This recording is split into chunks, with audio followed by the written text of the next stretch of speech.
नमस्कार, मैं मनीष स्वागत करता हूं आपको अपने इस यूट्यूब चैनल पे। दोस्तों, एक बहुत बड़ा सवाल है कि आपके एग्ज़ाम 23 फरवरी से होने को हैं और अप्रॉक्स आप मान के चलो कि 2.5 महीने हैं।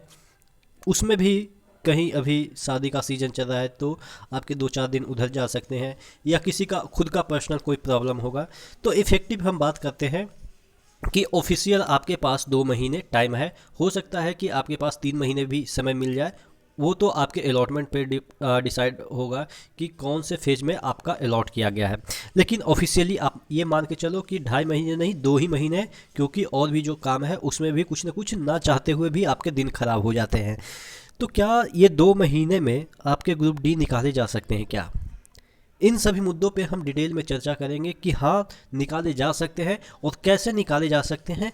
इन सभी टिप्स पे भी बात करेंगे, क्योंकि मैं खुद ज़्यादा दिन ग्रुप डी के लिए नहीं पढ़ा था, क्योंकि मुझे ग्रुप डी के बारे में इवन कुछ पता भी नहीं था। फिर भी मैं उस टफ कंपटीशन को निकाला जिस समय कि ग्रुप डी का फॉर्म पहली बार आया था और सभी लोग टूट पड़े थे। उसमें सिलेक्शन हुआ था, तो मेरा सिलेक्शन तो हो गया था। अब मैं अपना एक्सपीरियंस आपके साथ शेयर कर रहा हूँ। हर एक चीज़, हर एक मतलब स्टेप पे आपका साथ दूंगा। तो इस वीडियो में आपको ये 2 महीने की जो क्या क्या करना है आपको, उन सभी चीज़ों पे बात करेंगे। इससे पहले वीडियो शुरू हो, आपको पता है कि अगर आप ग्रुप डी की तैयारी कर रहे हैं, सबसे ज़्यादा मॉक टेस्ट ग्रुप डी का कहाँ पे लगता है? आपके टेक्स्ट बुक पे लगता है। तकरीबन यहाँ पे देखिएगा 1 करोड़ स्टूडेंट को पछाड़ने के लिए टेक्स्ट बुक जो पास है वो खरीदना आपके लिए लगभग आवश्यक हो जाए। देखिए, आप कहेंगे कि लेवल कैसा होता है, टफ होता है या इजी होता है इसका, तो उससे उस पर मत जाइए। आप ये देखिए कि इसको टेस्ट देने के बाद कितने लोग इस टेस्ट में इन्वॉल्व है। सपोज यहाँ पे 20 लाख लोग ने टेस्ट दिया और पेपर इजी भी सपोज मॉक रहा, तो क्या होगा? आप ये तो देख पाएंगे कि इजी में भी हम कहाँ पे स्टैंड कर रहे हैं, टफ पेपर है तो कहाँ पे स्टैंड कर रहे हैं। तो यानी कि यहाँ पे भीड़ है, इस वजह से आपको अच्छा खासा यहाँ पे बेनिफिट मिल जाएगा। आपको 399 रुपया में 1 साल का पास दिया गया है, लेकिन अगर आप ER Manish coupon code use करते हैं तो 120 रुपये का डिस्काउंट मिल जाएगा। नीचे डिस्क्रिप्शन बॉक्स में लिंक दिया हुआ है, यहाँ पे CBT 2 की भी तैयारी कर सकते हैं, इंडिया की कोई भी एग्जाम की तैयारी कर सकते हैं। तो हम बात कर रहे थे RRC ग्रुप डी 2 महीने में आप क्लियर करेंगे या नहीं करेंगे।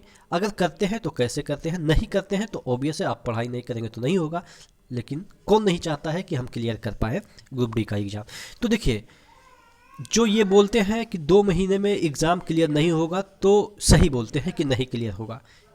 किनका क्लियर नहीं होगा? जो कुछ भी नहीं जानते हैं कंपटीशन की दुनिया में कि क्या हो रहा है, कंपटीशन में क्या चलता है, कंपटीशन का सिलेबस क्या है, ग्रुप डी का सिलेबस क्या है, उनके लिए 2 महीना में पॉसिबल नहीं है। लेकिन अगर आप ग्रुप डी का फॉर्म भरे होंगे तो कभी ना कभी तो पढ़ा होगा, भूतपूर्व में कभी ना कभी पढ़ा होगा, या ईसा पूर्व में कभी ना कभी पढ़ा होगा। ईसा पूर्व बोले तो वहीं 1-1.5 साल पहले आपने पढ़ा होगा। अभी परिस्थिति ख़राब हो गई थी कुछ दिन तक, तो आप शायद कोई वर्क कर लिए होंगे या जॉब कर लिए होंगे। मैं मानता हूँ परिस्थिति सबके साथ एक जैसा नहीं होता होगा, लेकिन मिनिमम आपने 4 से 5 महीना तो पढ़ा होगा। बहुत पहले की मैं बात कर रहा हूँ, अभी नहीं, बहुत पहले पढ़ा होगा। तो पढ़ते समय इतना तो आपको कंफर्म हो गया होगा कि ग्रुप डी का सिलेबस क्या होता है, ग्रुप डी में आते क्या क्या है, इतना तो आपको पता है। अगर इतना पता है तो पक्का आप ग्रुप डी का जो एग्ज़ाम है 2 महीने में निकाल लेंगे। कैसे निकालेंगे? देखिए, आपने जितने भी पढ़े हैं अब उसको स्पीड अप करना है। देखिए, लोग निरंतर कोई पढ़ रहे हैं, कोई छोड़ छोड़ के पढ़ रहे हैं। जो निरंतर पढ़ रहे हैं उनको जिस रफ्तार से वो पढ़ रहे हैं 2 घंटा 4 घंटा उससे क्लियर हो जाएगा। लेकिन अगर आपने बहुत दिनों से छोड़ रखा है तो आपको कम से कम तो 7 से 8 घंटा पढ़ना पड़ेगा। अगर आप कापी कलम छोड़ ही चुके थे 6 महीना तक, मतलब कि इससे पहले 6 महीना तक छोड़ ही चुके थे, फिर भी आप 2 महीने में निकाल सकते हैं। अगर आप निरंतर 8 घंटा रोजाना पढ़ते हैं तो आपका निकल जाएगा, क्योंकि ये टफ एग्जाम नहीं है। लोग कहते हैं कि इसमें इस तरीके का न्यूमेरिकल आता है, ये आता है। चलिए, मैं मानता हूँ न्यूमेरिकल आता है, लेकिन आपने देखा होगा कि एक पेपर में मुश्किल से 3 न्यूमेरिकल आएंगे।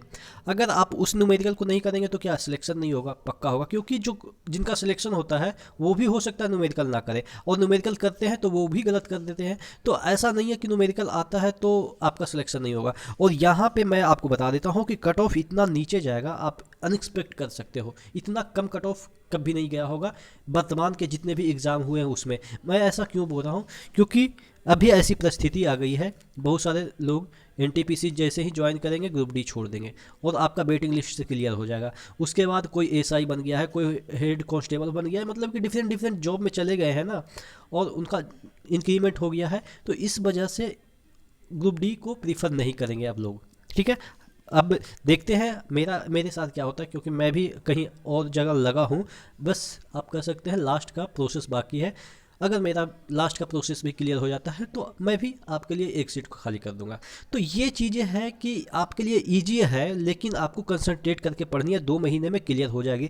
देखिए 2 महीने में कैसे पढ़नी है, मैं एक एवरेज बच्चे की नज़र से देख रहा हूँ एग्ज़ाम को, कि ना मेरिटेरियस है ना ही बिक है।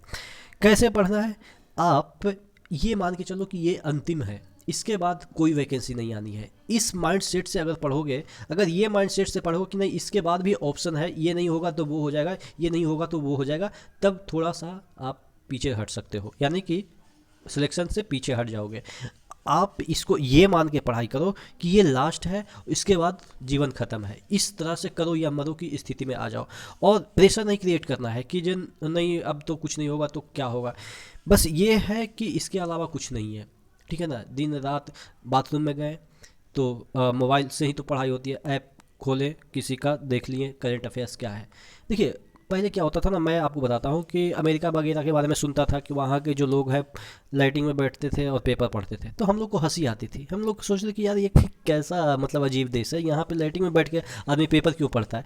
तो वो एज ए लाइटिंग भी हो रहा है और इधर पेपर भी पढ़ रहे हैं। अब वही चीज़ें इंडिया में भी अपनाई जा रही है। इवन मैंने किया यार, आपको मतलब कि पता नहीं आप लोग में से किसी ने किया है कि नहीं, मैं करंट अफेयर्स बाथरूम में पढ़ा हूँ मैक्सिमम बार। इवन मैथ्स भी मैंने बाथरूम में सोल्व किया है। कैसे, मैंने देख लिया अच्छा इसको ये स्टेप से, ऐसे लिख के नहीं, वैसे ही माइंड में कि अच्छा ये स्टेप से ये बन सकता है।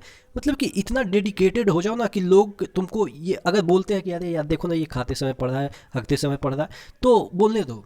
बाद में वो लोग उसी समय क्रिटिसाइज करेंगे ना, बाद में तो आपको लाइफ अपना जीना है ना। तो इस तरीके से मैं देखिए ये हंसी वाली चीज़ नहीं है, ये मैं अपना फैक्ट बता रहा हूँ कि मैं इस तरीके से पढ़ाई किया था उस समय जब ग्रुप डी का एग्ज़ाम था ना भाई।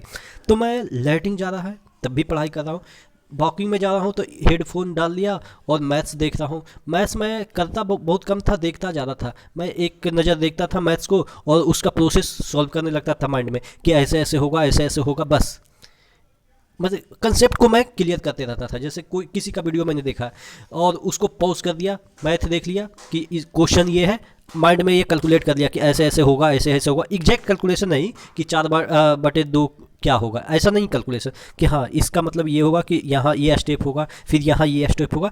तो जहाँ पे जिस तरीके से पॉसिबल है, क्योंकि परिस्थितियाँ सबके साथ एक जैसी नहीं है।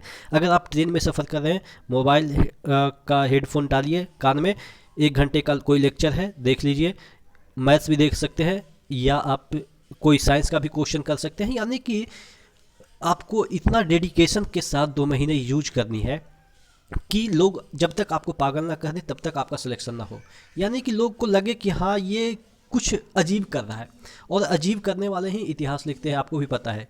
लोग उसी पे हंसते हैं जो इतिहास रचते हैं। आपने देखा होगा जितने भी इतिहास रचे हैं उन पे लोग ज़रूर हंसे हैं। तो कहने का मतलब ये है कि 2 महीने में क्लियर हो सकता है, लेकिन कैसे हो सकता है ये मैंने आपको बता दिया कि 8 घंटा तो मतलब कि ये ऑफिशियल लोग बोलते हैं कि हाँ 8 घंटा पढ़ोगे तो हो जाएगा, लेकिन 8 घंटा से ज़्यादा जोर लगाना है अपने तरफ से, क्योंकि आपकी ज़िंदगी है। 2 महीने के बाद आपकी ज़िंदगी आप खुद देखिएगा कि कहाँ गया कहाँ नहीं गया। ठीक है, तो ये वीडियो सिर्फ ये मोटिवेशन के लिए कि हाँ आप 2 महीने में क्लियर कर सकते हैं। कैसे कर सकते हैं ये भी मैंने तरीका बताया। समय समय पे कल भी वीडियो बनाऊँगा, परसों भी वीडियो बनाऊंगा।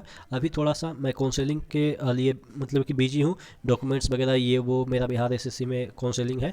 तो इस तरीके से मैं आपको मोटिवेट करता रहूँगा। मैं अगर ग्रुप डी का सिलेक्शन लिया हूँ तो मैं चाहता हूँ कि हमारे भाई लोग भी ग्रुप डी में सिलेक्शन लें। कम से कम मैं जब जिस दिन जॉब छोड़ रहा हूँगा, भगवान की कृपा से मैं जल्दी ही छोड़ दूँ, तो मैं ये चाहता हूँ कि हमारे जैसे लोग कम से कम वहाँ तक पहुँच पाएँ। ठीक है, तो इन्हीं शुभकामनाओं के साथ कि आप मेहनत कीजिए, आप जहाँ पे मैं हूँ वहाँ पे आइए, और जहाँ मैं अगर भगवान चाहे तो ऊपर भी जा सकते हैं, तो ऊपर यानी कि ऊपर वाले पोस्ट पे। ठीक है ना, मतलब कि बिहार एसएससी का हो जाए या कुछ और भी लिखा होगा तकदीर में तो वो अलग होगा।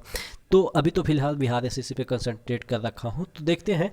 तो अब मैं आपको एज ए बड़ा भाई या किसी के लिए मैं छोटा भी हो सकता हूँ, क्योंकि ऐसे प्रिपरेशन करते करते बहुत सारे लोग हमसे छोटे भी होंगे या बड़े भी होंगे, तो एज ए आप कह सकते हो फ्रेंड, मैं आपको गाइड करता रहूँगा। ठीक है, तो बने रहिएगा चैनल के साथ। नेक्स्ट वीडियो मिलते हैं, तब तक के लिए धन्यवाद।